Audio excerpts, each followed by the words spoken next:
ఒకటి మాత్రం గుర్తుపెట్టుకోండి అబ్బాయి అని చెప్పేసి అందరినీ ఉద్దేశించి ఏం మాట్లాడేవాడు అంటే ఆయన, మనందరికీ సమాజంలో అనేక మంది స్నేహితులు ఉంటారు. ఒక రెడ్డి గారి దగ్గర మనం ఏదైనా పని చేస్తున్నాం అంటే ఆయన ఒక కారు కొనుక్కుని వెళ్తాడంటే, అబ్బో మా రెడ్డి గారు బ్రహ్మాండమైనటువంటి కారు కొన్నాడు అని చెప్తాడట. అదే చౌదరి గారు ఒక బిల్డింగ్ కట్టాడంటే ఆయన దగ్గర పనిచేసేవాడు, అబ్బో మా చౌదరి గారు గొప్ప బిల్డింగ్ కట్టాడు అని చెప్తుంటాడు. అదే ఎవడన్నా కాపాడు స్కూటర్ వేసుకెళ్తుంటే వీడు ఎక్కడ దొక్కొచ్చాడు అని చెప్తారట. సిగ్గుపడాలి, తప్పట్లు కొట్టింది కాదు.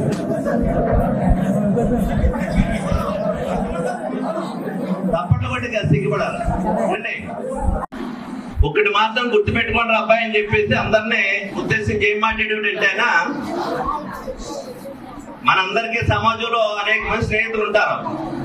ఒక రెడ్డి గారి దగ్గర మనం ఏదైనా పని చేస్తున్నాం అంటే ఆయన ఒక కారు కొనుక్కుని వెళ్తాడంటే, అబ్బో మా రెడ్డి గారు బ్రహ్మాండమైనటువంటి కారు కొన్నాడు అని చెప్తాడట.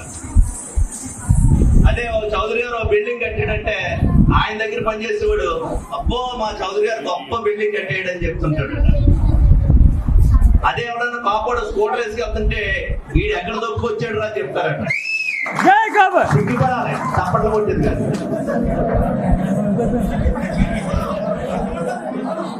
తప్పట్లు కొట్టింది కాదు, సిగ్గుపడాలి. అంటే ఒకటి మాత్రం గుర్తుపెట్టుకోండి అబ్బాయి అని చెప్పేసి అందరినీ ఉద్దేశించి ఏం మాట్లాడేవాడు అంటే ఆయన, మనందరికీ సమాజంలో అనేక మంది స్నేహితులు ఉంటారు. ఒక రెడ్డి గారి దగ్గర మనం ఏదైనా పని చేస్తున్నాం అంటే ఆయన ఒక కారు కొనుక్కుని వెళ్తాడంటే, అబ్బో మా రెడ్డి గారు బ్రహ్మాండమైనటువంటి కారు కొన్నాడు అని చెప్తాడట. అదే చౌదరి గారు ఒక బిల్డింగ్ కట్టాడంటే ఆయన దగ్గర పనిచేసేవాడు, అబ్బో మా చౌదరి గారు గొప్ప బిల్డింగ్ కట్టాడు అని చెప్తుంటాడు. అదే ఎవడన్నా కాపాడు స్కూటర్ వేసుకెళ్తుంటే వీడు ఎక్కడ దొక్కొచ్చాడు అని చెప్తారట. సిగ్గుపడాలి, తప్పట్లు కొట్టింది కాదు.